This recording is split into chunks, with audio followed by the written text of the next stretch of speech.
তো সমাজ এবং রাষ্ট্র ব্যবস্থা ইসলাম বিরোধী যে অপতৎপরতা, ইসলাম বিরোধী যে ধারা, ইসলামের বিরুদ্ধে যে কার্যকলাপ, এটার বিরুদ্ধে সিদ্ধান্ত নিয়েই আমি কথা বলব। প্রথম কথা হলো এটা। দ্বিতীয় কথা হলো, আমি এটা জানি, এটা আমাদের বুঝ আছে যে এই কথা বলতে গেলে ঝামেলা হবে। এটা নির্বিঘ্ন কথা না। এই জাতীয় কথা বলতে গেলে সমাজে যারা সমাজ এবং রাষ্ট্রকে, রাজনীতিকে যারা নিয়ন্ত্রণ করতে চায়, তাদের হাতে ঘা লাগে, তাদের স্বার্থে আঘাত লাগে। যারা ইসলামকে সমাজ থেকে, রাষ্ট্র থেকে মাইনাস করতে চায়, আমাদের বক্তব্য তাদের পথে অন্তরায় হয়ে দাঁড়ায়। আর তখন তারা তাদের পথের বাধা দূর করবার জন্য আমাদের কণ্ঠকে স্তব্ধ করে দেওয়ার চেষ্টা করে।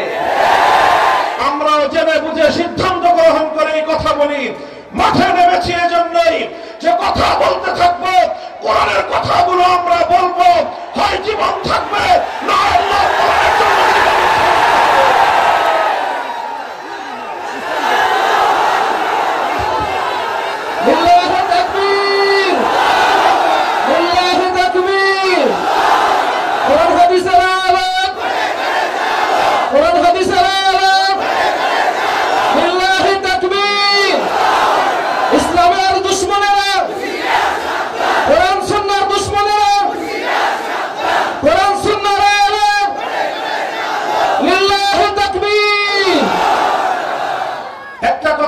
বিশ্বাস করি, এটা আমাদের ঈমান, যে কারো জীবন, কারো কোন স্বার্থ, কারো কোন সম্পদ, কারো জীবন বা জীবনের সময় যদি আল্লাহর জন্য ব্যয়িত হয়, সেটাই সফল কাম। মানুষ যারা জন্ম নিয়েছে, প্রত্যেকের জন্যই মৃত্যু অবধারিত, মৃত্যুর সময় নির্ধারিত। সবচেয়ে সুন্দর এবং উত্তম মৃত্যু তো ওই মৃত্যু যে মানুষের মৃত্যু আসে আল্লাহর পথে চলতে গিয়ে, আল্লাহর দ্বীনের কথা বলতে গিয়ে, আল্লাহর দ্বীনকে দুনিয়াতে জিন্দা করতে গিয়ে। কাজে ঈমানের জায়গাটা যদি মজবুত থাকে, তাহলে ইনশাআল্লাহ হকের পথ থেকে বিচ্যুত করবার কোন শক্তি পৃথিবীতে নাই। আপনারা সাথে আছেন তো ইনশাআল্লাহ? ভাই, কথা তো একটাই, এখানে আমাদের জীবনের দর্শনটা খুব পরিষ্কার।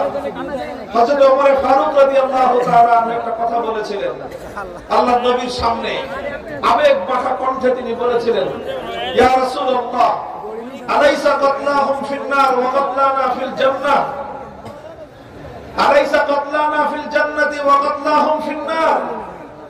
ইয়া রাসূলুল্লাহ, একটা প্রশ্নের জবাব দেন যে আমরা যারা আল্লাহর পথে, আল্লাহর কোরআনের জন্য আমরা কথা বলি, জীবন দেই, আমাদের কেউ যদি মারা যায় জান্নাতে যাবে, দ্বীনের জন্য যদি কারো জীবন যায় সে জান্নাতে যাবে, কথা ঠিক কিনা?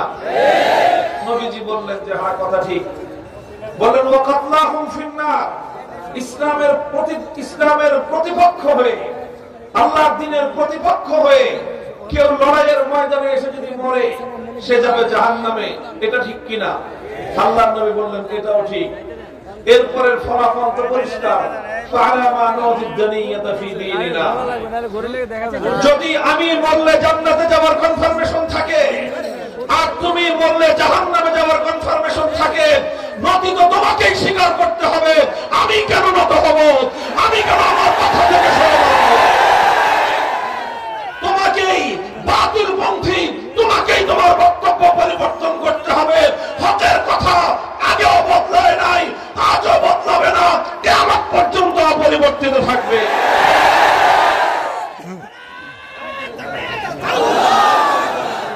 জীবনের দর্শন খুব পরিষ্কার।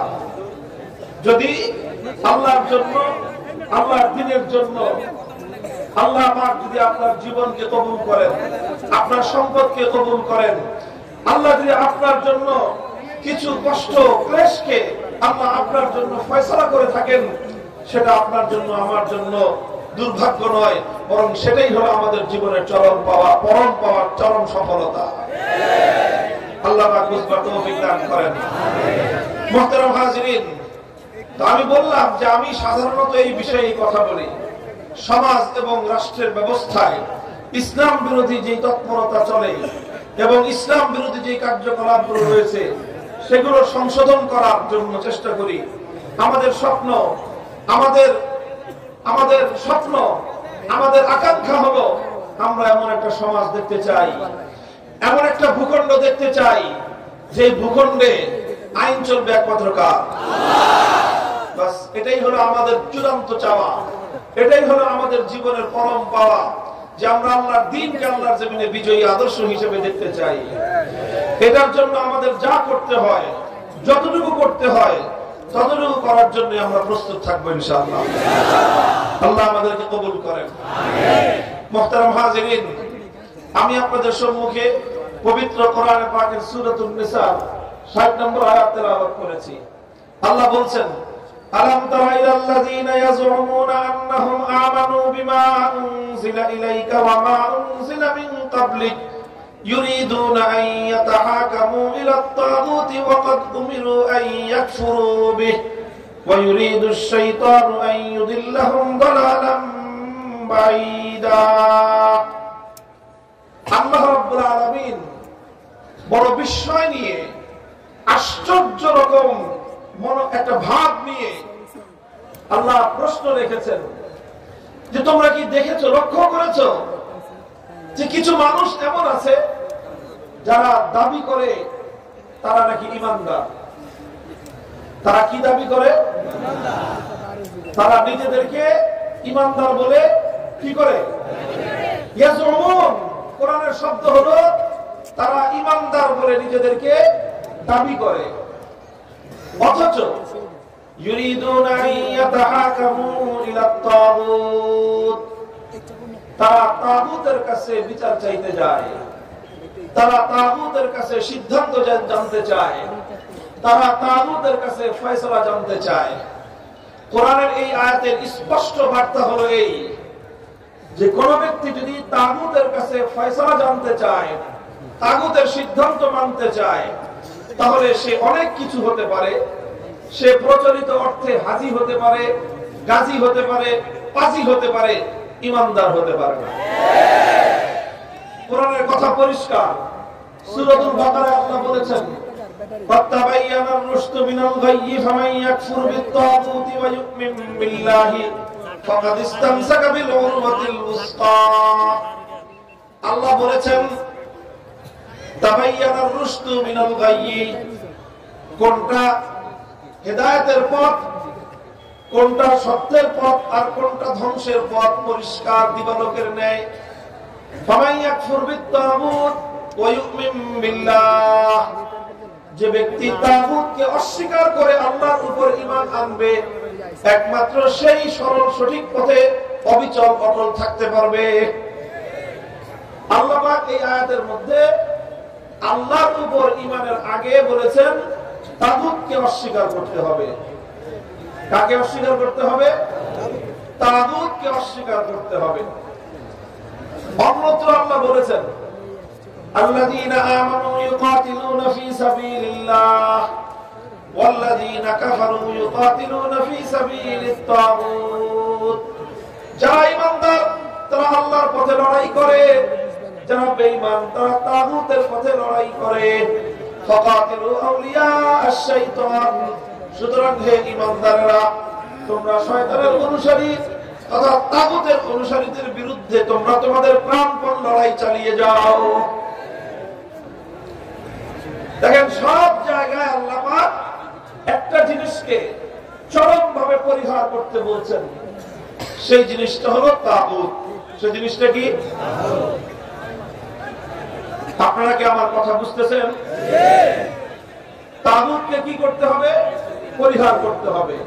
শুধু পরিহার নয়, তাগুতকে অস্বীকার করতে হবে। আপনারা হয়তো এতক্ষণে অনেকে কিছুটা বিরক্তি বোধ করতেছেন, তাগুত তাগুত বলতেছেন, তাগুতটা কি? এটা তো আগে পরিচয় দিয়ে দিবেন নাকি? আমি ইচ্ছা করে এটা করতেছি, আপনাদের মধ্যে যেন বিরক্তিটা আসে। এই জন্য তাগুতটা কি জিনিস সেটা যেন বুঝার জন্য আপনাদের মধ্যে পরিপূর্ণ ইন্টেনশন তৈরি হয়, পরিপূর্ণ সেটার দিকে মনোযোগ যেন নিবদ্ধ হয়, সেজন্য আমি বারবার কোরআনের বিভিন্ন জায়গা থেকে এই তাগুত শব্দটাকে আমি রিপিট করতেছি, পুনরাবৃত্তি করতেছি, যেন বারবার আমাদের কানে তাগুত তাগুত তাগুত এই শব্দটা যেন আমাদের কর্ণকুহরে প্রবেশ করতে করতে শব্দটা যেন মুখস্থ হয়ে যায়। এই জন্য, কারণ আমরা তো অন্য সব কিছু খুব ভালো করে মনে রাখি, ভালো তারকা, ফুটবল খেলোয়াড়, ক্রিকেট খেলোয়াড়, অন্যান্য সিনেমার নায়ক নায়িকা, রাজনৈতিক নেতা খেতা, সবার কথাই সবকিছু আমরা মনে রাখি, কিন্তু আল্লাহর কোরআনের নামগুলো, কোরআনের পাকের শব্দগুলো আমাদের মনে থাকে না খুব একটা বেশি। কি শব্দ বললাম আমি এতক্ষণ? কি বললাম? মুখস্থ হয়েছে? এবার শুনেন তাহলে আসলে তাগুত জিনিসটা কি। কোরআনে পাকের মধ্যে অনেক জায়গায় যেহেতু এই শব্দটা প্রয়োগ হয়েছে, ব্যবহার হয়েছে, এই জন্য যারা কোরআন নিয়ে ব্যাখ্যা করেছেন, তাফসীর করেছেন, কাদীমান ওয়া হাদীসান, সর্বযুগের মুফাসসিরিন কেরামগণ তাগুত শব্দের ডেফিনিশন এবং তার সংজ্ঞা এবং পরিচয় দিয়েছেন। এই সব পরিচয় এবং সংজ্ঞাকে যদি একত্রিত করি, তাহলে সার সংক্ষেপ আমি আমার নিজের ভাষায় আপনাদেরকে যেভাবে বুঝাতে পারি সেটা হলো, তাগুত বুঝতে হলে আগে আরেকটা শব্দ বুঝেন, সেই শব্দটা হলো গায়রুল্লাহ। কি শব্দ বললাম? গায়রুল্লাহ চিনেন? আপনারা গায়রুল্লাহ চিনেন? আমি গায়রুল্লাহ চেনাচ্ছি আপনাদেরকে। এক এবং অদ্বিতীয় একমাত্র কে? জোরে বলেন, এক এবং অদ্বিতীয় একমাত্র কে? ওয়াহদাহু লা শারীকা লাহু, একমাত্র কে? এক আল্লাহ ছাড়া বাকি পৃথিবীতে যা কিছু আছে সব হলো গায়রুল্লাহ। আসমান কি? গায়রুল্লাহ। জমিন কি? ফেরেশতা কি? মানুষ কি? রাজা বাদশাহ, উজির নাজির, মন্ত্রী এমপি সব কি? এমনকি নবী ওলি, যত বলেন পীর বুজুর্গ, সব হলো গায়রুল্লাহ। এক এবং অদ্বিতীয় হলেন একমাত্র আমার আল্লাহ। কথা পরিষ্কার? এক হলেন আল্লাহ, আল্লাহ ছাড়া যা আছে সব কি? গায়রুল্লাহ। তো কোন গায়রুল্লাহকে যদি কেউ আল্লাহর জন্য নির্ধারিত যে আসন, সেই আসনে বসায়, আল্লাহর জন্য নির্ধারিত যে বৈশিষ্ট্য, সেই বৈশিষ্ট্য যদি কোন গায়রুল্লাহকে কেউ দেয়, তাহলে সেই গায়রুল্লাহকেই বলা হয় তাগুত। কথা বোঝা গেল? আল্লাহর জন্য একটা আসন আছে, আল্লাহর একটা নিজস্ব ভিন্ন মর্যাদা আছে। আল্লাহর সেই মর্যাদার মধ্যে যদি কোন গায়রুল্লাহকে এনে শরীক করা হয়, তখন সেই গায়রুল্লাহকে বলা হয় তাগুত। এবার আপনারা তাগুত বুঝতে পারলেন। তাগুতকে আমি সুনির্দিষ্ট দৃষ্টান্ত দিয়ে আপনাদের সামনে আরো পরিষ্কার করছি। যেমন ধরেন, মহাবিশ্বের মধ্যে, এই কুল কায়নাতের মধ্যে ইবাদতের উপযুক্ত একমাত্র কে? ইবাদতের উপযুক্ত একমাত্র কে? আল্লাহ। এখন কেউ যদি যেই ইবাদতের উপযুক্ত একমাত্র আল্লাহ, আল্লাহকে ছাড়া অন্য কাউকে যদি কেউ মাবুদ বানায়, অর্থাৎ অন্য কারোর জন্য যদি কেউ ইবাদত করে, তাহলে যার ইবাদত করলো আল্লাহ ছাড়া, সেই গায়রুল্লাহকে সে ইবাদতের মধ্যে আল্লাহর স্থানে স্থান দিল। কথা বলে ঠিক না বেঠিক? তাহলে ইবাদতের উপযুক্ত একমাত্র কে? এখন আল্লাহকে বাদ দিয়ে অন্য কোন গায়রুল্লাহর জন্য যদি কেউ ইবাদত করে, তাহলে যে গায়রুল্লাহর ইবাদত করা হলো, সেই গায়রুল্লাহকে বলা হবে তাগুত। সে যুগের মানুষ লাত, মানাত, উজ্জা, হুবাল এই সকল দেব দেবীর পূজা করত, অথচ ইবাদত করবে একমাত্র কার জন্য? আল্লাহকে বাদ দিয়ে যখন লাতকে পূজা করা হলো, তখন লাত হয়ে গেল তাগুত। আল্লাহকে বাদ দিয়ে যখন মানাত, উজ্জা, হুবাল এই সকল দেবতাগুলোর কেউ পূজা করলো, তখন এই সকল দেবতাগুলোর পরিচয় হলো এরা তাগুত। বর্তমান যুগের মানুষ লাত, মানাত, উজ্জা, হুবালের পূজা করে না। এখনকার মানুষ পূজা করে কেউ দুর্গার, কখনো সরস্বতীর, কখনো কালী, নাম না জানা জানা নানা মূর্তি, দেবতা, দেব দেবতার পূজা করে। কথা বলেন ঠিক না বেঠিক? তো যখন এক আল্লাহর পূজা না করে, এক আল্লাহর ইবাদত না করে দুর্গার পূজা করা হলো, তখন দুর্গাকে বলা হবে তাগুত। আল্লাহকে বাদ দিয়ে যখন কালীর পূজা করা হলো তখন কালী দেবীকে বলা হবে তাগুত। আল্লাহকে বাদ দিয়ে যখন সরস্বতীর পূজা করা হবে তখন সরস্বতী দেবীকে বলা হবে তাগুত। অর্থাৎ আল্লাহর জায়গায় যাকেই বসানো হবে, আল্লাহর জায়গায় যেই বসবে তাকেই বলা হবে তাগুত। তাহলে ইবাদতের একমাত্র উপযুক্ত কে? এটাকেই বলা হয় তাওহীদ। এটাকে কি বলা হয়? তাওহীদ। এটাই একত্ববাদ, এটাই হলো ঈমানের সবচেয়ে গুরুত্বপূর্ণ পয়েন্ট। এটাকে বলা হয় তাওহীদ ফিল ইবাদাহ। ইবাদতের মধ্যে আল্লাহর একত্ববাদ, অর্থাৎ ইবাদতের ক্ষেত্রে আল্লাহর সঙ্গে অন্য কাউকে শরীক করা। যদি ইবাদতের মধ্যে আল্লাহর সঙ্গে অন্য কাউকে শরীক করা হয় তাহলে তাকে বলা হবে কি? বলা হবে? এতটুকু বোঝা গেল? আচ্ছা, এবার আরেকটা কথা বুঝেন। এই জন্য আমরা বলি কি লা ইলাহা, একমাত্র মাবুদ কে? জোরে বলেন, একমাত্র মাবুদ কে? এটাই লা ইলাহা ইল্লাল্লাহর অর্থ। একমাত্র মাবুদ হলেন আল্লাহ। আল্লাহ ছাড়া অন্য কোন মাবুদ আর কোন মাবুদ। মুহতারাম হাজিরিন, ইবাদতের মালিক যেমন একমাত্র আল্লাহ, মহাবিশ্বের মধ্যে ইবাদতের উপযুক্ত যেমন একমাত্র আল্লাহ, আল্লাহ ছাড়া এই মহাবিশ্বের মধ্যে ইবাদতের আর দ্বিতীয় কোন উপযুক্ত কেউ নাই। ঠিক তেমনি ভাবে এই কুল কায়নাতের মধ্যে আসমান জমিন, বিশ্ব, গোটা বিশ্ব, মহাবিশ্ব, এই সব কিছুর মধ্যে আইন তৈরি করবার, কোনটা বৈধ কোনটা অবৈধ এটা নির্ধারণ করার চূড়ান্ত ক্ষমতা একমাত্র কার? আইন তৈরি করবার একমাত্র অধিকার হলো আমার আল্লাহর। চূড়ান্ত ভাবে আইন করার অধিকার আল্লাহ ছাড়া দুনিয়ার কোন মাখলুকের নাই। এটাও একটা তাওহীদ। এটাকে বলা হয় তাওহীদ ফিল হাকিমিয়া। এটা হলো আইন করার ক্ষেত্রে তাওহীদ, আইনের তাওহীদ। আগেরটা ছিল ইবাদতের তাওহীদ, আর এটা হলো কিসের তাওহীদ? আইনের ক্ষেত্রে তাওহীদ। একজন মানুষ শুধু ইবাদতের ক্ষেত্রে তাওহীদ মানলেই চলে না। ইবাদতের ক্ষেত্রে যেরকম তাকে আল্লাহর তাওহীদকে বিশ্বাস করতে হবে, ঠিক তেমনি ভাবে আইনের ক্ষেত্রেও তাকে আল্লাহর তাওহীদকে মানতে হবে। যতক্ষণ পর্যন্ত একজন মানুষ তাওহীদে বিশ্বাসী না হবে ততক্ষণ পর্যন্ত একজন মানুষ দুনিয়ার সমস্ত ইবাদত করতে পারে, ঈমানদার হতে পারে না। তাহলে আইন তৈরি করবার চূড়ান্ত ক্ষমতা একমাত্র কার? আইন তৈরি করবার নিরঙ্কুশ ক্ষমতা একমাত্র কার? আল্লাহ। মানুষ আল্লাহর আইনকে চ্যালেঞ্জ করতে পারে না। কেউ প্রশ্ন করতে পারেন যে আইন তৈরি করবার চূড়ান্ত ক্ষমতা, নিরঙ্কুশ ক্ষমতা যদি একমাত্র আল্লাহর হয় তাহলে মানুষ কি কোনো আইন করতে পারবে না? সরকার কি কোনো আইন করতে পারবে না? আদালত কি কোনো আইন করতে পারবে না? কর্তৃপক্ষ কি কোনো আইন করতে পারবে না? এই জাতীয় প্রশ্ন আসতে পারে কি পারে না?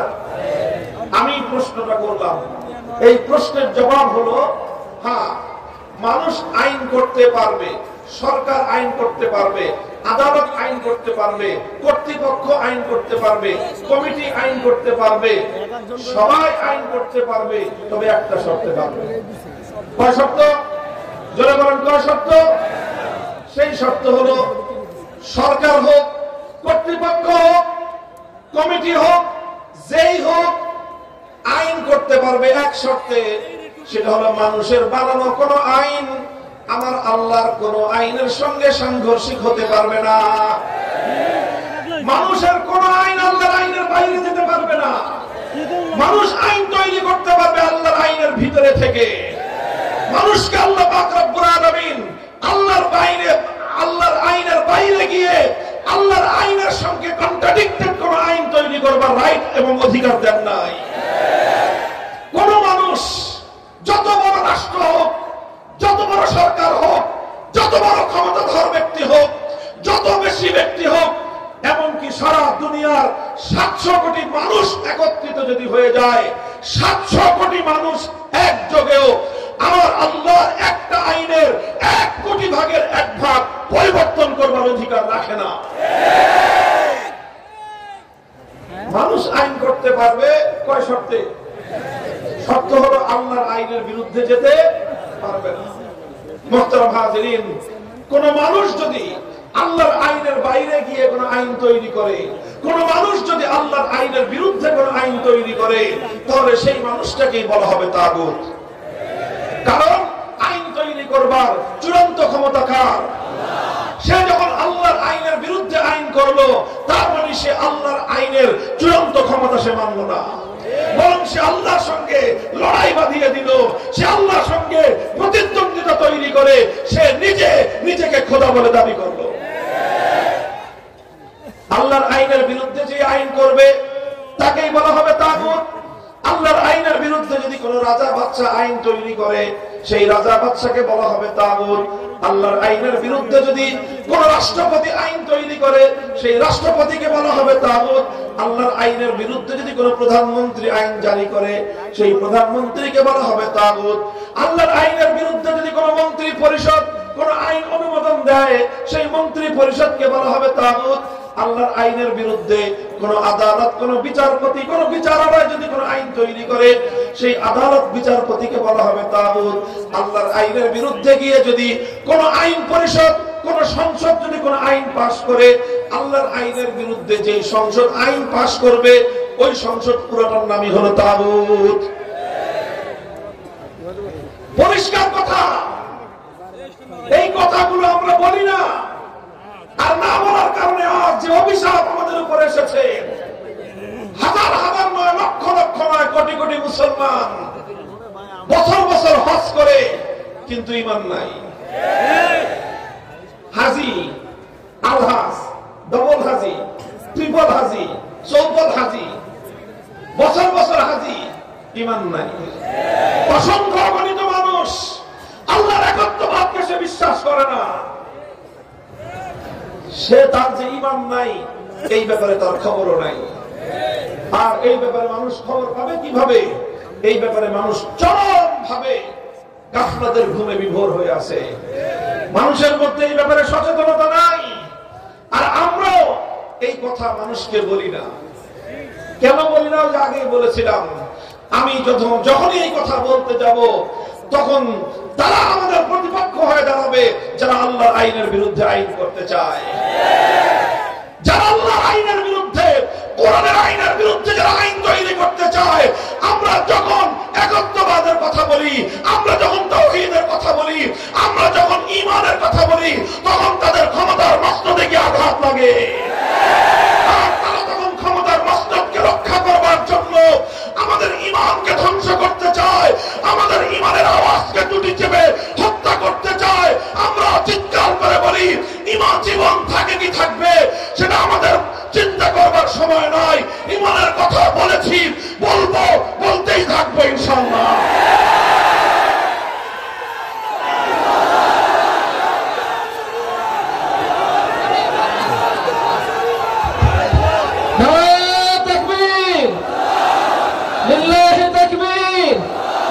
ইসলামের শত্রুরা, কোরআন সুন্নাহর শত্রুরা, লিল্লাহি তাকবীর। মুহতারাম হাজিরিন, আজ আমরা এই তাগুতের আইনের চাতা করে আমরা পিষ্ট হচ্ছি। তাগুতের আইনের চাতা করে পিষ্ট হলে বলবেন, হুজুর সমস্যা কোথায়? দেখেন, আমি আপনাদেরকে একটা প্রশ্ন করি, আপনারা জবাব দিবেন বুঝে শুনে।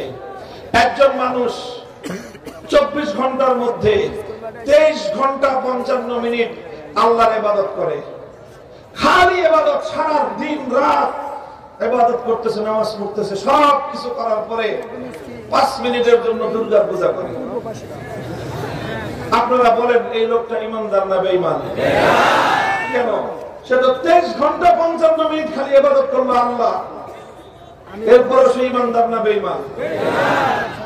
আচ্ছা 5 মিনিট না, আরো কম করি, 23 ঘন্টা 59 মিনিট আল্লাহর ইবাদত করে, শুধু 1 মিনিটের জন্য প্রতিদিন দুর্গার পূজা করে, ঈমানদার না বেঈমান? কেন বেঈমান? সে তো 23 ঘন্টা 59 মিনিটই এক আল্লাহর ইবাদত করলো, এরপরও সে কেন বেঈমান? কারণ ইবাদতের মধ্যে 1 মিনিট কেন 1 সেকেন্ডের জন্য আল্লাহ পাক কোন শরীককে বরদাস্ত করেন না। কথা বলে বলেন ঠিক না বেঠিক? এই কথাটা যেরকম আমরা বুঝি, এই কথাটা যেরকম আমাদের জনতা বুঝে, এই কথাটা যেরকম সাধারণ মানুষ বুঝে, কেন বুঝে? কারণ এই কথা আমরা বুঝাইছি, এই কথা আলেম সমাজ মানুষকে বুঝিয়েছে। এই জন্য মানুষ বুঝে যে ইবাদতের মধ্যে 1 সেকেন্ডের জন্য কাউকে শরীক করা যাবে না। কথা বলেন ঠিক না বেঠিক? আরে দুর্গা তো পরের কথা। কেউ যদি শাহজালালের কবরে গিয়ে সেজদা করে তাহলে পাবলিকের মায়ের একটা মাটিতে পড়ে না। কথা বলেন ঠিক না বেঠিক? শাহজালাল অনেক বড় বুজুর্গ, শাহপরান অনেক বড় বুজুর্গ, খান জাহান আলী অনেক বড় বুজুর্গ, কিন্তু তারা আল্লাহ না গায়রুল্লাহ। তো গায়রুল্লাহর জন্য সেজদা করা যায়? বলেন সেজদা করা যায়? গায়রুল্লাহর পূজা করা যায়? গায়রুল্লাহর ইবাদত করা যায়? এটা সবাই বুঝে। এই জন্য মানুষ আর কিছু করুক আর না করুক, আল্লাহর ইবাদত করতে মানুষের দুর্বলতা থাকতে পারে, নামাজ ঘাটতি থাকতে পারে, কিন্তু কেউ দুর্গার পূজা করবে না। কারণ একজন ইমানদার বুঝে, আমি যদি দুর্গার পূজা 1 মিনিটের জন্য করি আমার ঈমান থাকবে না। দোস্ত, বিষয়টা বুঝার জিনিস। ইবাদত যেরকম একমাত্র একচ্ছত্র আল্লাহ, ইবাদতের মালিক যেমন একমাত্র আল্লাহ, আল্লাহর সেই ইবাদতকে তুমি যদি 1 মিনিটের জন্য দুর্গার জন্য করো, 1 সেকেন্ডের জন্য যদি কেউ দুর্গার ইবাদত করে, তাহলে তার ঈমান যেমন থাকতে পারে না। বন্ধুগণ, আইন যেমন আল্লাহ পাক রব্বুল আলামিনের একচ্ছত্র মালিকের অধীন জিনিস, ইবাদত যেরকম একমাত্র আল্লাহর জন্য নির্ধারিত, ঠিক তেমনি ভাবে আইন করার চূড়ান্ত ক্ষমতা একমাত্র আমার আল্লাহর জন্য নির্ধারিত। ইনিল হুকমু ইল্লা লিল্লাহ।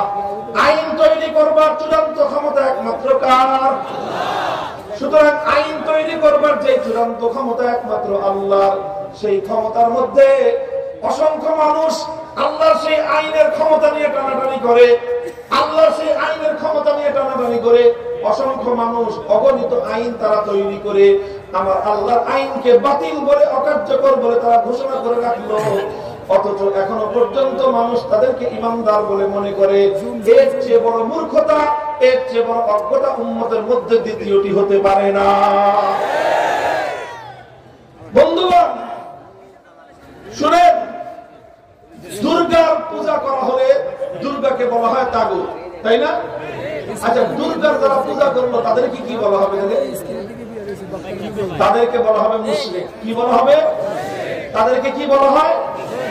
মুশরিকে, মানে মুশরিক ব্যক্তি ঈমান আছে না নাই? সে বেঈমান। কথা বলেন ঠিক না বেঠিক? তো যেরকম ভাবে কোন গায়রুল্লাহর, কোন তাগুতের পূজা করলে যেরকম মানুষের ঈমান থাকে না, সে মুশরিকে পরিণত হয়, ঠিক একই ভাবে কেউ যদি আল্লাহর আইন বাদ দিয়ে কোন তাগুতের আইন মানে, কেউ যদি আল্লাহর আইন বাদ দিয়ে কোন তাগুতের আইনকে বিশ্বাস করে, তাহলে সেও একই সমান মুশরিক, তারও ঈমান নাই। মুহতারাম হাজিরিন, কথাগুলো আজ এই জন্য বলছি কারণ আজ আমরা এই অভিশাপের, এই অভিশপ্ত তাগুতি আইনের পাথরের নিচে চাপা পড়ে আছি। এই অভিশপ্ত তাগুতি আইনের নিচে, অভিশপ্ত তাগুতি বিচার ব্যবস্থার নিচে, অভিশপ্ত তাগুতি শাসন ব্যবস্থার নিচে, অভিশপ্ত তাগুতি রাষ্ট্র ব্যবস্থার নিচে, অভিশপ্ত তাগুতি সংবিধানের নিচে আজ আমরা এমন ভাবে নিচে চাপা পড়ে আছি, আমরা সঠিকভাবে ঈমান নিয়ে এই সমাজে বসবাস করতে পারি না। শুধু আপনাদের কথা বলছি না, আমি আমার কথা বলছি। আলেম বলেন, ইমাম বলেন, মুসল্লি বলেন, সমাজের কোন মানুষ কোন তাগুতি সংবিধানের অধীনে, কোন মানুষ কোন তাগুতি আইন এবং বিচার ব্যবস্থার অধীনে পরিপূর্ণ ঈমান নিয়ে থাকতে পারে না। মুহতারাম হাজিরিন, কথা লম্বা বলবো না, বিষয়টার জটিলতার বিষয়টা আপনাদেরকে বোঝানোর চেষ্টা করতেছি। খুব সংক্ষেপে আপনারা বিষয়টা একটু বুঝেন। 10 থেকে 15 মিনিট সময় আর বেশি আমার হাতে নেই। আমি আপনাদেরকে এই কথাটা বুঝাই, দেখেন কত জটিল অবস্থায় আমি আর আপনি আছি। এই জটিলতা না বুঝলে এই ব্যবস্থা পরিবর্তন করবার জন্য আপনাদের হৃদয় থেকে ঈমানি জজবা জাগ্রত হবে না। এই জন্য বুঝতে হবে বিষয়টা। আমরা এই বর্তমান যে তাগুতি শাসন ব্যবস্থার অধীনে আমরা আছি, এই তাগুতি বিচার ব্যবস্থার অধীনে আমরা আছি, থাকার কারণে আমি আপনি আমাদের কারো ঈমান নিরাপদ নাই। বলবেন হুজুর কেন ঈমান নিরাপদ নাই? আমি আপনাদেরকে ছোট্ট করে বুঝাই। আচ্ছা বলেন তো, আপনারা এখানে এই যে হাজার হাজার মানুষ, কম করে হলো এখানে 30 থেকে 40 হাজার মানুষের মজমা আছে। এই যে মানুষ যে আমরা আছি, জীবনে কোনো কারণে কোনো প্রয়োজনে আমরা মামলা মোকদ্দমা চালানোর জন্য আদালতে আমাদের যেতে হয় কি হয় না? আচ্ছা বলেন তো, জীবনে কোনো একবার আদালতে গেছেন? কারা কারা আছেন একটু হাত উঠান তো। আমি তো আছি। মামলা আমার নামে 150, 50টার উপরে মামলা। এই যে দেখেন কত মানুষ জীবনের বিভিন্ন সময়ে আদালতে গেছে, হাত নামান। কম করে হলো 20 থেকে 25% মানুষ হবে আদালতে গেছে। কথা বলেন ঠিক না বেঠিক? বিভিন্ন কারণে যেতে হয়। আপনার বাড়ির সম্পদ চুরি হয়েছে, আপনি এই চুরির সম্পদ উদ্ধার করতে হলে দেশের প্রচলিত নিয়ম অনুযায়ী আপনার উপায় কি? মামলা করতে হবে। কথা বলেন ঠিক না বেঠিক? আপনার বাড়িতে ডাকাতি হয়েছে, বাঁচতে হলে দেশের প্রচলিত সিস্টেম অনুযায়ী কি করতে হবে? মামলা করতে হবে। আপনার ভাই খুন হয়েছে, আপনার আপনজনকে কেউ হত্যা করেছে, এখন আপনার ভাইয়ের এই হত্যাকাণ্ডের বিচার চাইতে হলে আপনার উপায় কি বলেন তো? কি করতে হবে? আদালতে মামলা করতে হবে। হবে কি হবে না? আচ্ছা আপনি মনে করেন মামলা করলেন, চুরির মামলা, ডাকাতির মামলা, হত্যা মামলা, যেটাই করলেন, এবং আপনি শক্তিশালী ভাবে মামলা পরিচালনা করবার কারণে আদালতের সামনে অপরাধ প্রমাণিত হলো। অপরাধ যখন প্রমাণিত হবে তখন দোষী সাব্যস্ত যে হবে তার বিচার করবে কি করবে না? আদালত করবে। কি বলেন? আদালত বিচার করবে। তো আদালত যে বিচারটা করবে, আপনি যে চুরির বিরুদ্ধে মামলা করলেন, চোরের বিরুদ্ধে মামলা করলেন, আদালত চোরের বিরুদ্ধে একটা চোরকে শাস্তি দিবে। কথা বলেন ঠিক না বেঠিক? চোরের শাস্তির জন্য আল্লাহর কোরআনে কোনো বিধান আছে না নাই? আছে। আচ্ছা তাহলে আল্লাহর কোরআনে যে বিধানটা আছে, যে আইনটা আছে, আপনাদের আদালত সেই আইন অনুযায়ী চোরের শাস্তি দিবে। হ্যাঁ দিবে না? আচ্ছা তাহলে ডাকাত ধরা পড়লে তাহলে ডাকাতের বিচারটা আদালত কোরআনের আইন অনুযায়ী করবে? সেটাও করবে না। ওনাদের হত্যাকাণ্ডের বিচারটা অন্তত খুনির বিচারটা আল্লাহর আইন অনুযায়ী করবে? তাও করবে না। কথা মানতেছেন তো? ঠিক মতো আছেন না কথায়? চোরের বিচার আল্লাহর আইন অনুযায়ী হলো না, ডাকাতের বিচার কোরআনের আইন অনুযায়ী হলো না, খুনের বিচার কোরআনের আইন অনুযায়ী হলো না, তাহলে হইল কোন আইন অনুযায়ী? আল্লাহর আইনের বাইরে মানুষের বানানো আইন, এটা হলো ব্রিটিশের বানানো আইনের দ্বারা বিচার করবে। কথা বলেন ঠিক না বেঠিক? তাহলে আল্লাহর কোরআন বলতেছে, এবার আপনারা বুঝে শুনে বুঝেন, ভালো করে কথা বুঝেন। আল্লাহর কোরআন বলতেছে যে আল্লাযীনা ইয়াজউমুনা আন্নাহুম আমানু বিমা উনজিলা ইলাইকা ওয়া মা উনজিলা মিন ক্বাবলিক ইউরিদুনা আন ইয়াতাহাকামু ইলা আত-তাগুতি ওয়া ক্বাদ উমিরু আন ইয়াকফুরু বিহি। আল্লাহর কোরআন বলতেছে যারা আল্লাহর আইন থাকা সত্ত্বেও আল্লাহর আইন বাদ দিয়ে কোন মানুষের বানানো আইনের কাছে বিচার চাইতে যায়, তারা আর কিছু হলেও ঈমানদার হতে পারে না।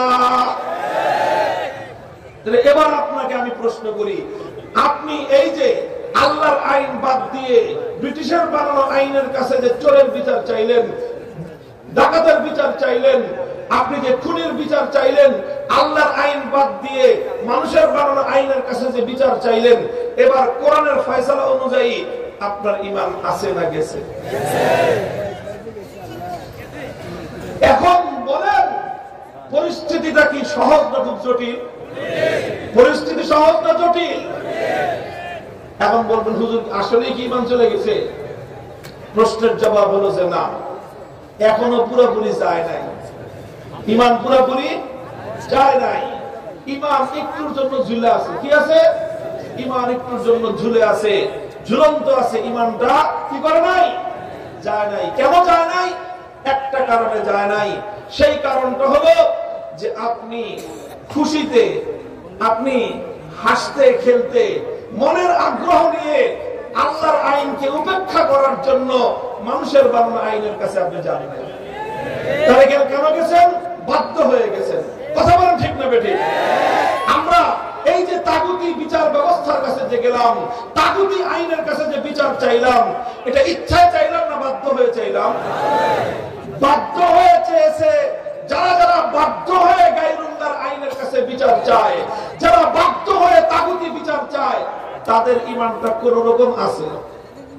আর যারা বাধ্য না হয়ে মনের সন্তুষ্ট চিত্তে গায়রুল্লাহর বানানো আইনের কাছে বিচার চাইতে যায়, কোরআনের স্পষ্ট ফয়সালা অনুযায়ী তারা বেঈমান।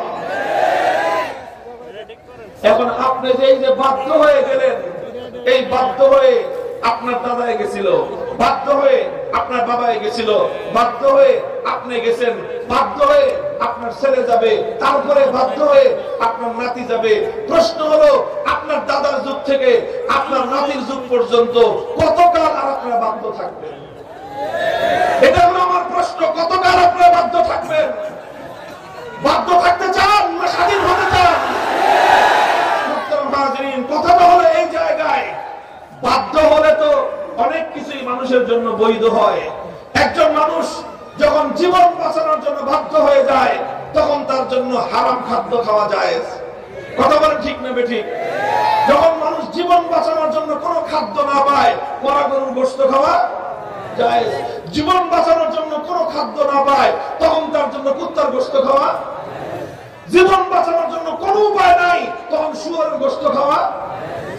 বাধ্য হয়ে শুয়োরের গোশত খাওয়া যায় আছে, বাধ্য হলে কুত্তার গোশত খাওয়া যায় আছে, বাধ্য হলে মরা গরুর গোশত খাওয়া যায় আছে। কিন্তু কামটা খুব ভালো কাম। বলেন, বাধ্য হয়ে আপনি মরা গরুর গোশত খাবেন, কয়দিন খাবেন বলেন তো? বাধ্য হয়ে কেউ কুত্তার গোশত খাবে, কতদিন খাবে? বাধ্য হয়ে সে শুয়োরের গোশত খাবে, কয়দিন খাবে? তার জন্য জরুরি হলো, সে এখন তো জীবন রক্ষা করার জন্য একটুখানি খাবার খেয়ে জীবনটা রক্ষা করবে, দ্রুত সে হালাল খাদ্য তালাশ করবে। কথা বলেন ঠিক না বেঠিক? যখনই সে হালাল খাদ্য অন্বেষণ করবে, হালাল খাদ্যের সন্ধান করবে, হালাল খাদ্যের সন্ধান না করে, হালাল খাদ্যের তালাশ না করে শুধু বসে বসে মরার গোশত খাওয়া, মরা গরুর গোশত খাওয়া, বসে বসে কুত্তার গোশত খাওয়া, বসে বসে আরামসে শুয়োরের গোশত খাওয়া, এটা কোনোদিন কোনো ঈমানদারের কাজ হতে পারে না। মুহতারাম হাজিরিন, কুত্তার গোশত খাওয়া স্বাভাবিক অবস্থায় হারাম, এটার দ্বারা ঈমান যায় না, শুধু কি হয়? গুনাহ হয়।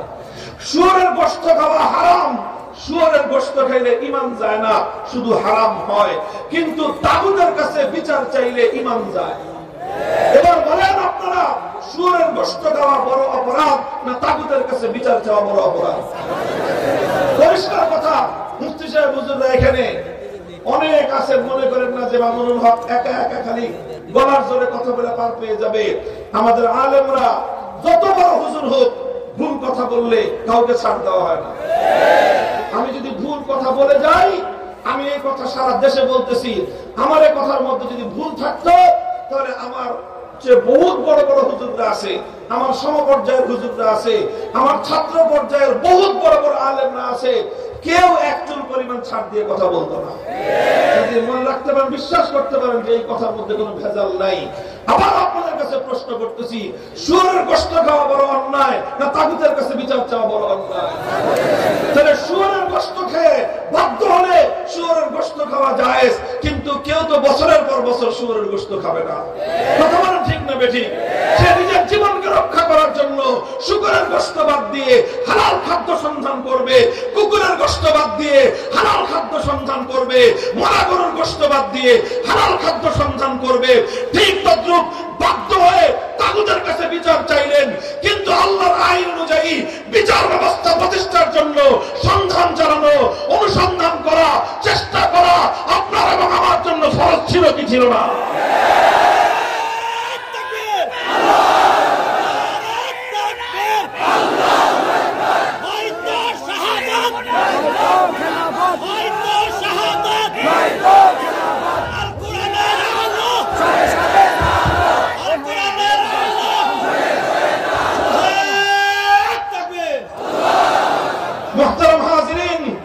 এই জন্য আমি যে কথাটা বলতেছি, দেখেন, এটা শুধু রাজনীতির কথা না, এটা শুধুমাত্র কোন দলের বিরুদ্ধে কথা নয়, তবে এটা এমন একটা কথা, এটার সঙ্গে রাজনীতির সম্পর্ক আছে।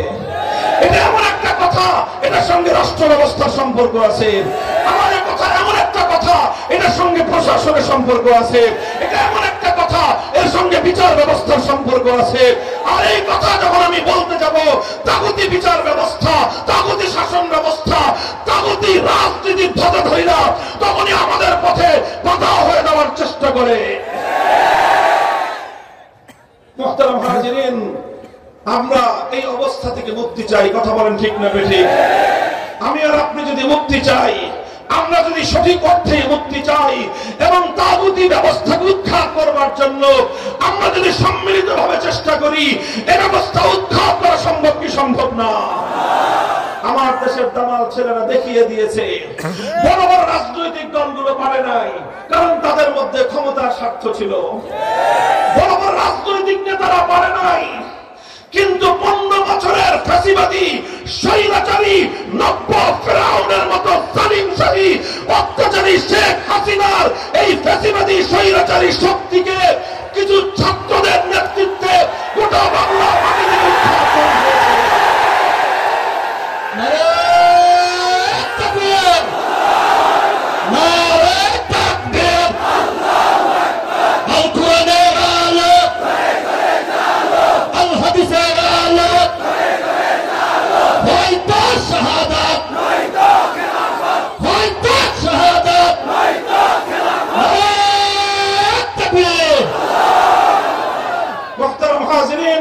এটা কিভাবে সম্ভব হয়েছে? যখন কিছু মানুষ সিদ্ধান্ত নিয়েছে প্রয়োজনে জীবন দিব আর অন্যায়ের সামনে মাথা নোয়াবো না। কিছু মানুষ সিদ্ধান্ত নিয়েছিল লড়াই করব আর ফ্যাসিবাদী শক্তির সামনে মাথা নত করব না। কিছু মানুষ সিদ্ধান্ত নিয়েছিল বুক পেতে দিলাম, গুলি কর, কিন্তু জালেমকে আর প্রশ্রয় দিব না। কিছু মানুষ সিদ্ধান্ত নিয়েছিল জীবন দিতে হলে জীবন দিব, শহীদ হতে হলে শহীদ হব। অল্প কয়েকটা ছাত্র দামাল ছেলেরা যখন জীবন দেওয়ার জন্য রাস্তায় নেমেছে, হয়তো 2000 দামাল যুবকের রক্তে আমার মাতৃভূমি রঞ্জিত হয়েছে, কিন্তু 15 বছরের স্বৈরাচারী ফ্যাসিবাদী সরকার বাংলার জমিন থেকে, বাংলার মানচিত্র থেকে উৎখাত হয়ে গেছে।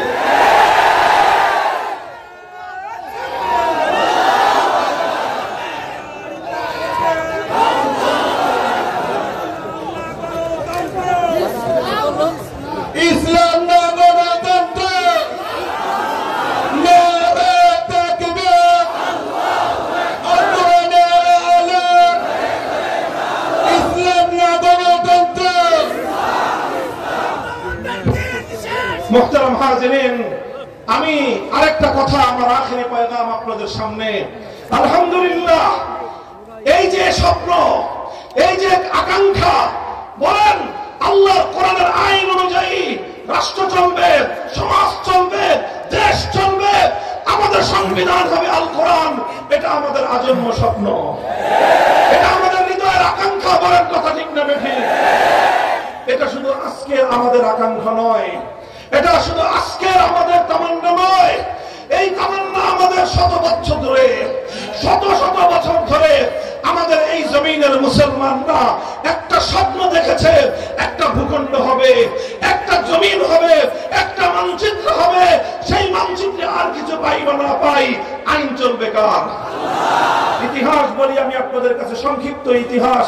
বন্ধুগণ, মুসলমানদের সমাজে আল্লাহর আইন ছাড়া কোন মানুষের বানানো আইন চলতে পারে, এটা মুসলমানরা কোনদিন কল্পনাই করতে পারত না। মুসলমানরা মনে করত মানুষ এত বড় গাদ্দার হয় কিভাবে?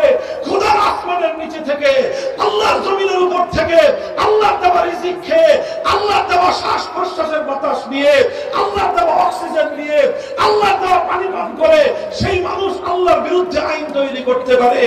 এত বড় গাদ্দার, এত বড় বিশ্বাসঘাতক কোন মানুষ হতে পারে, মুসলমানদের এটা বিশ্বাস হতো না। এই জন্য মুসলমানদের শত শত বছর চলে গেছে, মুসলমানদের মধ্যে কোনদিন মানুষের বানানো আইন চলে নাই। সর্বপ্রথম মুসলিম সমাজের মধ্যে 6 শতাব্দীতে এই সমস্ত তাতারিরা, চেঙ্গিস খানের দলেরা সর্বপ্রথম মুসলমানদের মধ্যে চেঙ্গিস খানের বানানো আইন তারা চালু করেছিল। তখন মুসলমানরা লক্ষ লক্ষ মুসলমান জীবন দিয়েছে, শাহাদাত বরণ করেছে। আলেম সমাজ অনেক ত্যাগের কোরবানি স্বীকার করেছে। শাইখুল ইসলাম ইবনে তাইমিয়া রাহমাতুল্লাহি আলাইহি 6 বার কারারুদ্ধ হয়েছেন, অনেক ত্যাগের কোরবানি স্বীকার করেছেন, কিন্তু এক মুহূর্তের জন্যও মুসলিম সমাজের মধ্যে কোন মানুষের বানানো আইনকে তারা বরদাস্ত করে নেন নাই। এভাবেই চলেছে শত শত বছর পর্যন্ত। প্রায় 1700 শতাব্দী পর্যন্ত, 18 শতকের মাঝামাঝি পর্যন্ত, ইসলামের শুরুর যুগ থেকে নিয়ে 1200 বছর পর্যন্ত মুসলিম জাহানের মধ্যে কোন মানব রচিত আইনের কোন স্থান ছিল না। এরপরে যখন 18 শতকের মাঝামাঝি পাশ্চাত্যের ইহুদি খ্রিস্টানরা আগ্রাসন চালালো, মুসলিম বিশ্বের বিভিন্ন দেশগুলোকে তারা দখল করতে লাগলো। ব্রিটিশরা আমাদের পাক ভারত এই উপমহাদেশ দখল করে নিল। ভারত, পাকিস্তান, বাংলাদেশ এই অঞ্চলগুলো যখন ব্রিটিশরা দখল করলো, ওদিক দিয়ে ফ্রান্স এবং ইতালি মুসলিম বিশ্বের বিশাল অঞ্চল তারা দখল করলো। এই আধিপত্যবাদী সাম্রাজ্যবাদী শক্তি আমাদের দেশটাকে দখল করে সবচেয়ে বড় যে অভিশাপ আমাদের উপর চাপিয়ে দিল, সেটা এটা নয় যে ওরা আমাদের মানচিত্র কেড়ে নিয়েছে, সেটা এটা নয় যে ওরা আমাদের পতাকা কেড়ে নিয়েছে, সেটা এটা নয় যে ওরা আমাদেরকে পরাধীন করে ফেলেছে, বরং সবচেয়ে বড় ক্ষতি, সবচেয়ে বড় অভিশাপ যেটা ওরা আমাদের উপর চাপিয়ে দিয়েছিল, সেটা হলো আমাদের জাতির উপর থেকে আল্লাহর বানানো আইন, আল্লাহর কোরআনের আইনগুলিকে বাতিল করে দিয়ে ব্রিটিশরা তাদের নিজেদের বানানো আইন আমাদের জাতির উপর চাপিয়ে দিল। ব্রিটিশরা যখন তাদের বানানো আইন এই জাতির উপর চাপিয়ে দিল, ওলামায়ে উম্মত এক মুহূর্তের জন্য নীরব থাকেন নাই। শাহ আব্দুল আজিজ মুহাদ্দিস দেহলভী রাহমাতুল্লাহি আলাইহি 19 শতকের গোড়ার দিকে 1803 সালে তিনি ফতোয়া জারি করলেন, যেহেতু আমাদের দেশের মধ্যে এখন আল্লাহর আইন নাই, ব্রিটিশ তার বানানো আইন চালু করে দিয়েছে, সুতরাং এই দেশে মুসলমান যতই বসবাস করুক, এই দেশটা এখন আর ইসলামের দেশ নাই, এই দেশটা এখন শত্রু কবলিত দারুল হারবে পরিণত হয়ে গেছে। সুতরাং এই দেশটাকে আবার ইসলামী দেশে রূপান্তরিত করার জন্য ব্রিটিশদের বিরুদ্ধে জিহাদ করা ফরজ। তিনি ফরজে আইনের ফতোয়া দিয়ে দিলেন। তার এই ফতোয়ার আলোকে 1831 সালে বালাকোটের রণাঙ্গনে সৈয়দ আহমদ শহীদ রহমতুল্লাহি আলাইহি ব্রিটিশদের বিরুদ্ধে যুদ্ধ করলেন, লড়াই করলেন, শাহাদাত বরণ করলেন, রক্ত দিয়ে আল্লাহর জমিন রঞ্জিত করলেন, কিন্তু ব্রিটিশের বানানো আইনের সামনে মাথা নত করেন নাই। আবার 1857 সালে শামিলের রণাঙ্গনে জিহাদ হলো। হাজী আমদাদুল্লাহ মুহাজির মক্কি রাহমাতুল্লাহি আলাইহির নেতৃত্বে মুসলমানরা খেলাফত ঘোষণা দিয়ে ব্রিটিশের বানানো আইনকে তারা অস্বীকার করলেন। যুদ্ধ হলো শামিলের রণাঙ্গনে, শাহাদাত বরণ করলেন প্রধান সেনাপতি হাফেজ দারুল শহীদ রাহমাতুল্লাহি আলাইহি। হাজার হাজার আলেম ওলামা ফাঁসি কাস্টে ঝুললেন, হাজার হাজার আলেম ওলামাদের পরিবার ইতিম হলো, বিধবা হলো, সন্তানহারা হলো, সব স্বীকার করলেন, ত্যাগের কোরবানি করলেন, জীবন দিলেন, রক্ত দিলেন, কিন্তু এক মুহূর্তের জন্য মানুষের বানানো আইনের সামনে তারা মাথা নত করেন নাই। এভাবে চলতে চলতে 1866 সালে দারুল উলুম দেওবন্দ প্রতিষ্ঠিত হলো। উদ্দেশ্য ছিল একটাই, এমন একদল সৈনিক তৈরি করব যারা ব্রিটিশদেরকে বিতাড়িত করে এমন একটা সমাজ গড়বে যেই সমাজে আইন চলবে একমাত্র কার? 80 বছর সংগ্রাম করার পরে 1947 সালে ব্রিটিশরা এই দেশ থেকে পালিয়ে যেতে বাধ্য হলো। এই দেশটা তখন স্বাধীন হবে। স্বাধীন হওয়ার সময় এই দেশে দুই জাতি বসবাস করত, একটা হলো হিন্দু জাতি, আরেকটা হলো মুসলিম জাতি। তখন প্রশ্ন আসলো, দেশটা কিভাবে ভাগ হবে? অধিকাংশ মুসলমানরা একটা কথাই বলল, আমরা আর কিছু চাই না, বেশি কিছু চাই না, আমরা চাই এমন একটা ভূখণ্ড যেই ভূখণ্ডে মুসলমানরা আর কিছু পাক বা না পাক আইন চলবে কার? সিদ্ধান্ত হলো, ভাগাভাগি হয়ে গেল। একটা ভাগ পড়লো হিন্দুদের ভাগে, আরেকটা ভাগ হলো মুসলমানদের ভাগে। যে অঞ্চলগুলিতে মুসলিম মেজরিটি ছিল সেই অঞ্চলগুলিতে মুসলমানদের জন্য আলাদা স্টেট হলো, অঙ্গীকার করা হয়েছিল, ওয়াদা করা হয়েছিল। মুসলিম প্রধান এলাকাগুলোতে যেই দেশ হবে সেই দেশের মধ্যে শাসন চলবে আল কোরআনের আইন দিয়ে, সেই দেশ আইন হবে আল্লাহর কোরআনের আইন, সেই দেশে সংবিধান হবে আল কোরআনের সংবিধান। মুহতারাম হাজিরিন, এটা করার জন্য অনেক রক্ত দিতে হয়েছে, এটুকু করার জন্য অনেক জীবন দিতে হয়েছে। হাজার হাজার মানুষ তাদের বাড়িঘর ছেড়ে দিয়ে কোটিপতি এক রাতে পথের ভিখারিতে পরিণত হয়েছে, বাপ দাদার সম্পত্তি ছেড়েছে, বাড়িঘর ছেড়েছে, সবকিছু ছেড়ে শুধুমাত্র এক কাপড়ে নিজের সন্তানটাকে কোলে করে নিয়ে স্বামী স্ত্রী ভাই বোন বাবা মা কয়েকজন মানুষ মিলে সবকিছু পেছনে ফেলে দিয়ে শুধুমাত্র এমন একটা দেশে বসবাস করতে চেয়েছিল যেই দেশের আইনটা হবে কার? পথের মধ্যে এমন অসংখ্য ঘটনা ঘটেছে, মায়ের কোল থেকে তার সন্তানকে কেড়ে নেওয়া হয়েছে, মা আত্মচিৎকার করে সন্তানের জন্য আহাজারি করেছে, কিন্তু মা তার পথ চলা থামিয়ে দেয় নাই। সন্তানের মায়া ত্যাগ করে আল্লাহর কোরআনের আইনের দ্বারা শাসিত হওয়ার জন্য সে মুসলমানদের ভূখণ্ডে হিজরত করেছে। হাজার হাজার নয়, লক্ষ লক্ষ মানুষ এই পাক ভারত উপমহাদেশে শুধুমাত্র আল্লাহর কোরআনের আইন দ্বারা শাসিত হবে এমন একটা দেশের জন্য তারা বহু ত্যাগ আর কোরবানি স্বীকার করেছিল। আর এই ত্যাগ আর কোরবানি এই ভারত উপমহাদেশের অনেক মুসলমানরাই করেছে।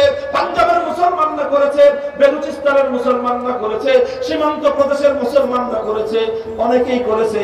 তবে ইতিহাস সাক্ষী গোটা ভারতবর্ষে অন্য কোন প্রদেশের মুসলমানদেরকে এত ত্যাগ আর কোরবানি স্বীকার করতে হয় নাই আমার এবং আপনার এই বাংলাদেশের মুসলমানদেরকে যতটা ত্যাগ আর কোরবানি স্বীকার করতে হয়েছে।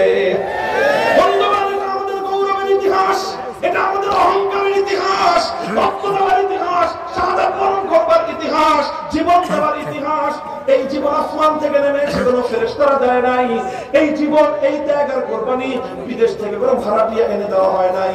এই ত্যাগ আর কোরবানি স্বীকার করেছে আমার এবং আপনার পূর্বপুরুষরা। কারো দাদা, কারো বাবা, কারো পরদাদা, এই আমাদের পূর্বপুরুষরা সব ত্যাগ আর কোরবানি স্বীকার করেছিল। কোন ক্ষমতার মস্তদের জন্য নয়, হালুয়ার জন্য নয়, শুধুমাত্র দুনিয়ার উন্নতির জন্য নয়, শুধুমাত্র একটা জিনিসের সন্ধানে, এমন একটা ভূখণ্ড পাবো যে ভূখণ্ডে আইন চলবে একমাত্র কার? মুহতারাম হাজিরিন, এই বাংলার মুসলমানরা সিদ্ধান্ত নিয়ে বাড়ির কাছের কলকাতাকে লাথি মারল, নিজেদের বাংলাদেশের চতুর্পার্শ্বের ভারতের সাথে সম্পর্ক ছিন্ন করলো, দিল্লিকে তালাক দিল, সব কিছু করে 2000 মাইলের দূরত্বের এই খান পাঠানদের সঙ্গে পশ্চিম পাকিস্তানিদের সঙ্গে একজোট হয়ে একটা রাষ্ট্র গঠন হলো। সেই রাষ্ট্রের নাম যাই হোক না কেন, সেই রাষ্ট্রের মূল ঘোষণা ছিল, মূল অঙ্গীকার ছিল, এমন একটা রাষ্ট্র হবে যেই রাষ্ট্রে আইন চলবে কার? কিন্তু দুঃখ এবং বড় পরিতাপের বিষয়, সেই রাষ্ট্রটার নাম হলো পাকিস্তান। ক্ষমতা পেল পশ্চিম পাকিস্তানিরা। পশ্চিম পাকিস্তানিরা ক্ষমতা পাওয়ার পর গাদ্দারি শুরু করলো, বিশ্বাসঘাতকতা শুরু করলো, জাতির সঙ্গে গাদ্দারি করলো, মুসলমানদের সঙ্গে বিশ্বাসঘাতকতা করলো। কথা ছিল আল্লাহর কোরআন অনুযায়ী আইন চলবে, আল্লাহর কোরআন অনুযায়ী রাষ্ট্র চলবে। কিন্তু তারা ক্ষমতা পেয়ে ক্ষমতার হালুয়াতে মগ্ন হয়ে আল্লাহর কোরআনের আইন বাস্তবায়নের কথা তারা ভুলে গেল। আলেমরা তাদেরকে বললেন যে কথা তো ছিল কোরআনের আইন কায়েম হবে। পশ্চিম পাকিস্তানি স্বৈর শাসকরা বলল, হুজুর রাষ্ট্রটা এখনো শিশু রাষ্ট্র। কি রাষ্ট্রটা এখনো শিশু রাষ্ট্র তো, আর ইসলামের আইন কানুন একটু শক্ত, ছোট বাচ্চা তো শক্ত খাবার খাইতে পারবে না, এই জন্য তরল দুধ খাওয়াইতে হবে। পশ্চিমা ইহুদি খ্রিস্টানদের দালালির দুধ খাওয়ায় হুজুর রাষ্ট্রটা একটু বড় হোক, একটু বড় হলে তখন শক্ত খাবার খাওয়ার উপযুক্ত হবে, তখন আমরা ইসলামী হুকুমত কায়েম করবো। ঠিক আছে, হুজুররা বললেন আপনারা এই পশ্চিমা ইহুদি খ্রিস্টানদের দুধ খাওয়ায় আপনার রাষ্ট্র বড় করেন। দেখেন 5 বছর পরে হুজুররা জিজ্ঞাসা করলো রাষ্ট্র শিশু বড় হয়েছে? কয় না হুজুর এখনো বড় হয়নি, আরো দিন লাগবে। 10 বছর পরে জিজ্ঞাসা করলো রাষ্ট্র শিশু বড় হয়েছে? কয় না শিশু এখনো বড় হয়নি, আরো সময় লাগবে। 15 বছর পরে জিজ্ঞাসা করলো শিশু বড় হয়েছে? না এখনো বড় হয়নি, আরো সময় লাগবে। 20 বছর পরে জিজ্ঞাসা করলো এই বুইরা খাটাস শিশুটা বড় হবে কবে? তোর পাকিস্তান নামক বুইরা খাটাসটা বড় হবে কবে? কথা ছিল আল্লাহর কোরআনের আইন চলবে, কথা ছিল ইসলামী শরীয়তের নিজাম চলবে। 20 বছর পর্যন্ত তোমরা জাতির সঙ্গে প্রতারণা করছো, আর কত ধোঁকাবাজি করবা? জবাব চাই। আমার আব্বা জান শাইখুল হাদিস রাহমাতুল্লাহি আলাইহি বড় কষ্ট নিয়ে, হৃদয়ে রক্তক্ষরণ নিয়ে একটা কৌতুক করে কথা বলতেন, যেই পোলা 24 বছরেও বালক হয় না, সাবালক হয় না, ওটা 90 বছরেও হবে। কথা বলেন ঠিক না বেঠিক? 24 বছরের পোলারে যদি কেউ কয় শিশু, আপনি কি করবেন বলেন তো? মানে করবেনটা কি আপনি বলেন না? 24 বছরের পোলা শিশু হয়, আরে 24 বছরের ছেলে তো আবু সাঈদ হয়, 24 বছরের ছেলে তো যুবক হয়। যুদ্ধের ময়দানে গিয়ে সালেমের সামনে বুক পেতে দিয়ে বুলেটকে বরণ জাতিকে মুক্তি করার জন্য, জাতিকে স্বাধীন করার জন্য জীবন দেয়, রক্ত দেয়।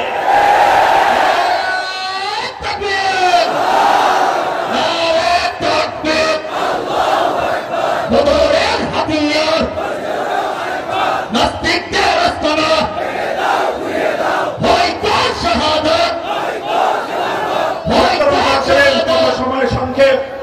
এরপরে যেটা হলো 24 বছর ওই শিশু, ওই বুইরা খাটা শিশু আর বড় হলো না।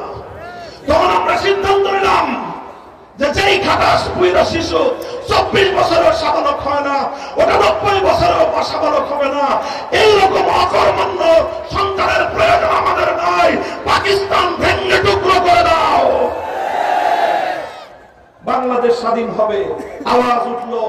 সেই সময়ে বাংলাদেশের এই অঞ্চলের একজন নেতা, বিশাল জনপ্রিয় নেতা, তিনি ঘোষণা করলেন, তিনি তার জীবনের সবচেয়ে পুণ্যময়, সবচেয়ে বড় নেক কাজটা করলেন 1970 সালে। বললেন, আপনারা আমার দলকে আমার মার্কায় ভোট দেন। বললাম, ভোট দিলে কি করবেন আপনি? জাতি জিজ্ঞাসা করলো। তিনি জবাব দিলেন, আমাকে যদি আপনারা ভোট দেন, আমার দল যদি ক্ষমতায় যায়, আমরা কথা দিলাম কোরআন সুন্নাহর বিরুদ্ধে কোন আইন আমরা করব না। জানেন সেই নেতার নাম কি? নাম শেখ মুজিবুর রহমান। সেই নেতার নাম, সেই দলের নাম আওয়ামী লীগ, সেই মার্কার নাম নৌকা। তারা ওয়াদা করেছিল, অঙ্গীকার করেছিল 1970 সালের আওয়ামী লীগের নির্বাচনী ইশতেহারের মধ্যে কথা ওয়াদা ছিল, পাস করলে কোরআন সুন্নাহর বিরুদ্ধে কোন আইন করবে না। জাতি আশ্বস্ত হলো, নৌকা মার্কায় সিল মারলো। এই পরিমাণ মারাই মারলো, বাক্স বইরা উঠছে। নিরঙ্কুশ সংখ্যাগরিষ্ঠতা পাইল পাকিস্তানে। সংখ্যাগরিষ্ঠতা পাওয়ার পর পশ্চিম পাকিস্তানিরা ক্ষমতা না দিয়ে 71-এর 25শে মার্চ ভয়াল কালো রাতে বাংলাদেশের মানুষের উপর তারা হত্যাযজ্ঞ পরিচালনা করলো। এর বিরুদ্ধে 26শে মার্চ কালুরঘাট বেতার কেন্দ্র থেকে বাংলাদেশের স্বাধীনতার ঘোষণার আওয়াজ উচ্চারিত হলো। এরপরে চলল 9 মাসের মুক্তির সংগ্রাম। 71-এর 16 ডিসেম্বর বাংলাদেশ মুক্তি এবং স্বাধীনতা লাভ করলো। 9 মাস শেখ মুজিবুর রহমান সাহেব পশ্চিম পাকিস্তানে বন্দী থাকলেন, আপ্যায়িত হলেন। এরপরে তিনি মুক্তি পেলেন। মুক্তি পেয়ে সোজা চলে গেলেন লন্ডনে। লন্ডন থেকে বাংলাদেশে না এসে তার বিমান ল্যান্ড করলো নয়াদিল্লি। এগুলো সব বানানো কথা, মামুনুল হকের।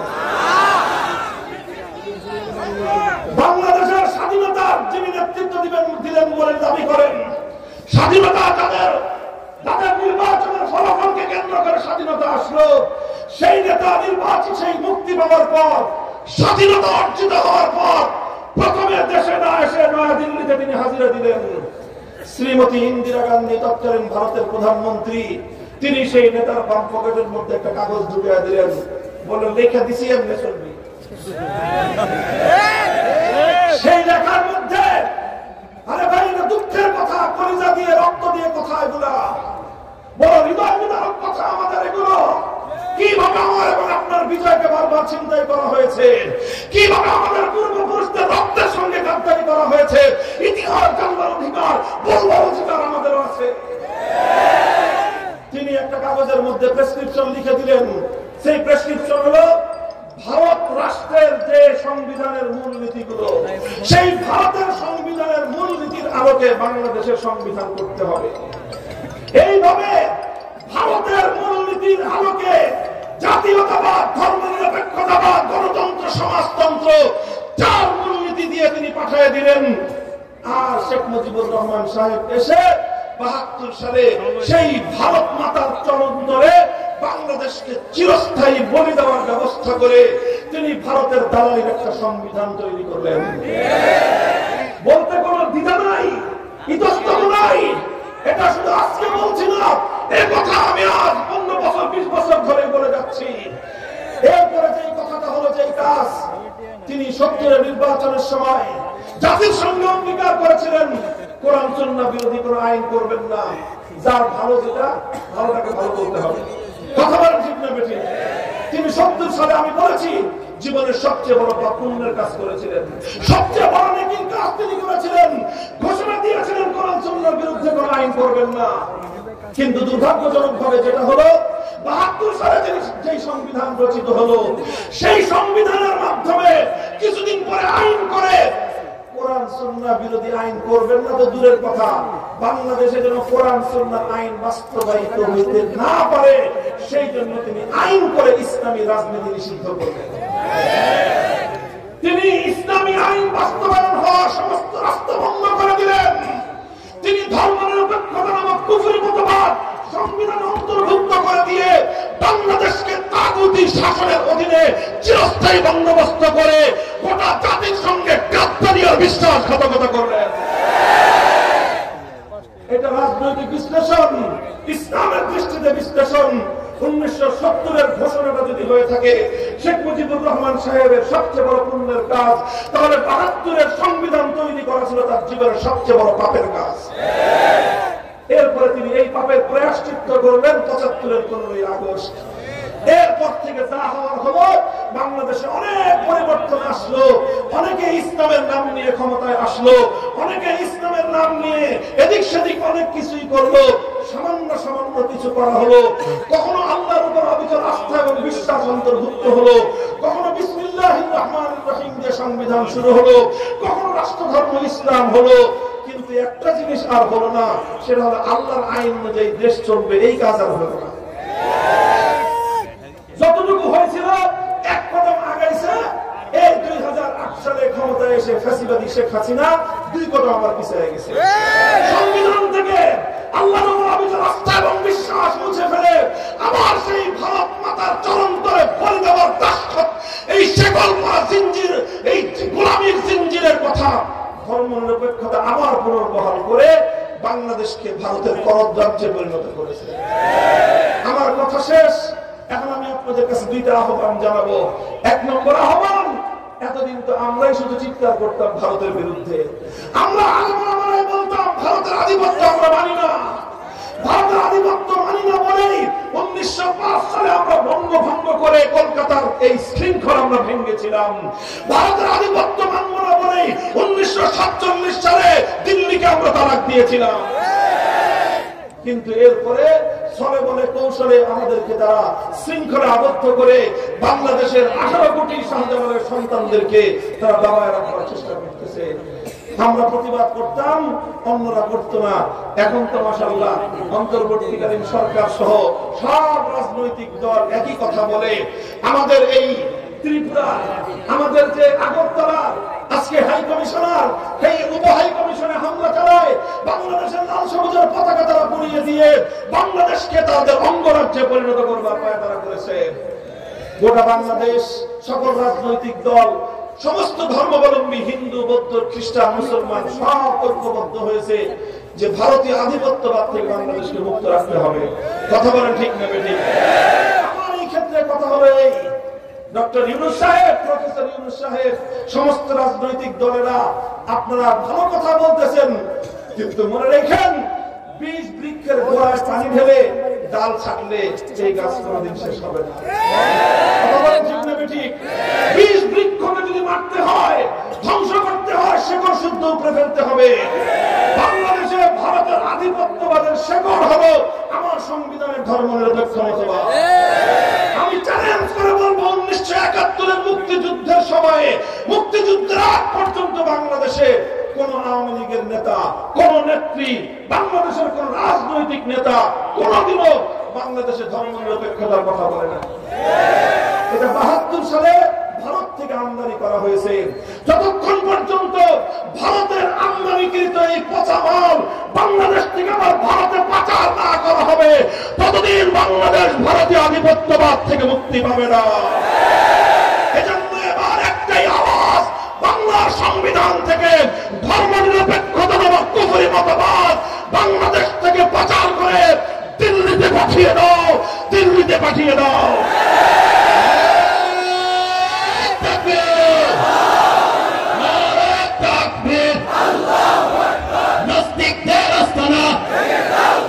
আর এটার চেয়ে বড় কথা যেটা, এটা তো ছোট কথা, আর বড় কথা হলো এই, 100 বছর ধরে আমাদের পূর্বপুরুষরা জীবন দিয়েছে, নিসার আলী তিতুমীর ভাষার কিল্লা করে জীবন দিয়েছে, হাজী শরীয়তুল্লাহ ফরাজি আন্দোলন করে রক্ত দিয়েছে, ফকির মজনু সারা গ্রামে, বাংলার বন বাজারে, জঙ্গলে জঙ্গলে ঘুরে ঘুরে ব্রিটিশদের বিরুদ্ধে লড়াই করেছিল।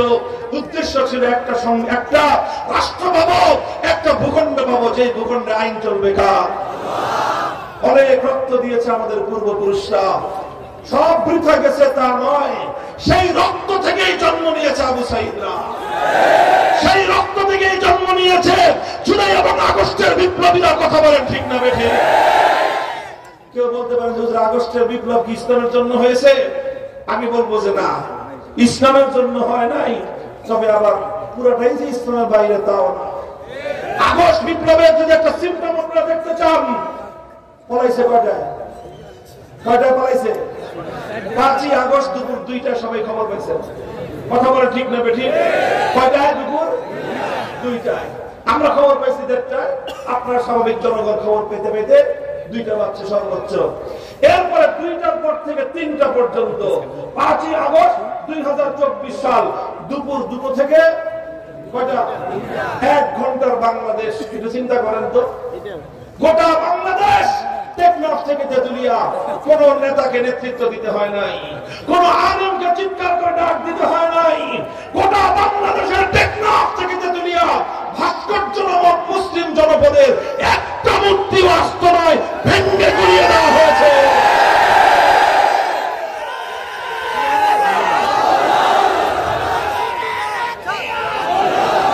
বলেন এই মূর্তিগুলো ভাঙছে কারা?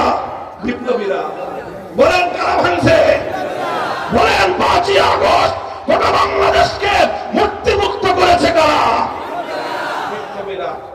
এর অর্থ এটা না যে হিন্দুদের মূর্তির বিরুদ্ধে আমাদের কোনো কথা না। আপনাদের মূর্তি হিন্দু ধর্মাবলম্বীদের মন্দিরে, তাদের বাড়ি ঘরে তারা মূর্তি রাখবে, সেটা তাদের ধর্মীয় বিষয়। এটা নিয়ে কখনোই আমরা সাম্প্রদায়িক উস্কানিমূলক কোনো কথাও বলি না, কাজও করি না। কথা বলেন ঠিক না বেঠিক?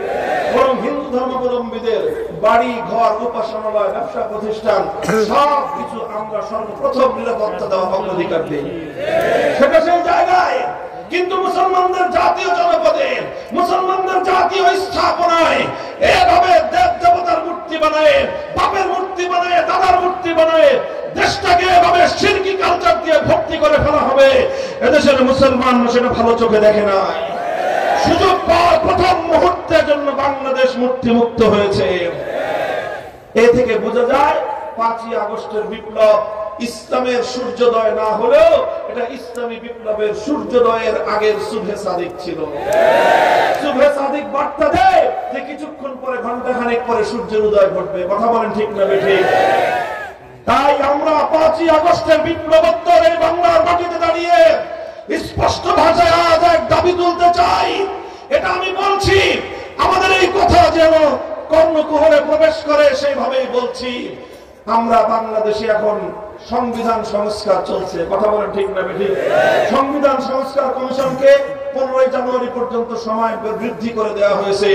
যত সংস্কার করেন, একটা সংস্কার যেন থাকে, সেটা হলো সংবিধানের যে কোনো একটা জায়গায় থাকবে এদেশে কোরআন সুন্নাহ বিরোধী কোন আইন, কোন নীতিমালা, কোন বিধিমালা চলতে পারে না। একমত? এই কথার সঙ্গে আপনি একমত?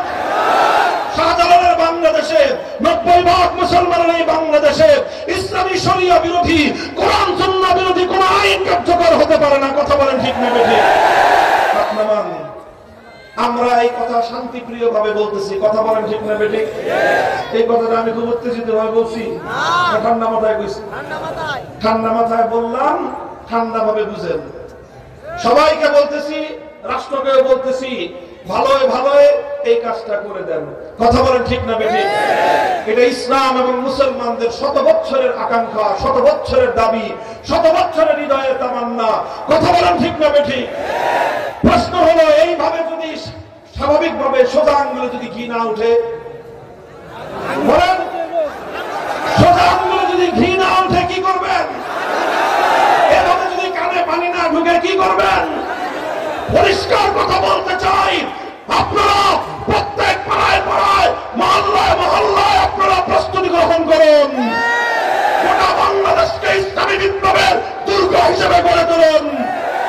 যদি এভাবে আমাদের আওয়াজ, আমাদের দাবি দাবি, হৃদয়ের মনিকটার কথাগুলো যদি তাদের কর্ণকুহরে প্রবেশ না করে, তাহলে আমরা অনবিদ্রুপ, আমরা অতি সত্বর এমন একটা আওয়াজ দেব, এমন একটা ডাক দিব, সেই ডাকে 2000 নয় 2 লক্ষ তাজা প্রাণ যদি দিতে হয় আল্লাহর জমিনে, আল্লাহর কোরআনের শাসন বাস্তবায়নের জন্য, ইসলামী বিপ্লবের জন্য, শহীদি ঈদগাহে কারা কারা জমায়েত হবেন, কারা কারা জমায়েত হবেন?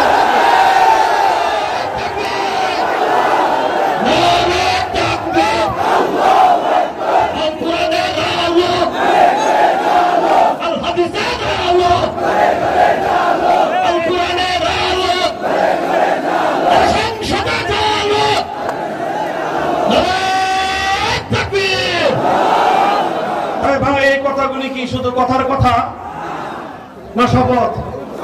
বলেন শপথ, অঙ্গীকার কার সাথে? বলেন কার সাথে?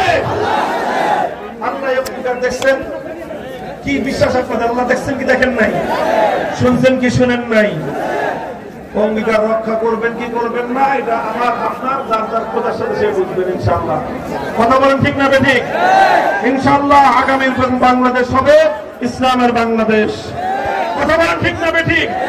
এর পরবর্তী বিপ্লব হবে ইসলামের বিপ্লব। আল্লাহ পাক রব্বুল আলামিন কবুল করেন, তৌফিক দান করেন।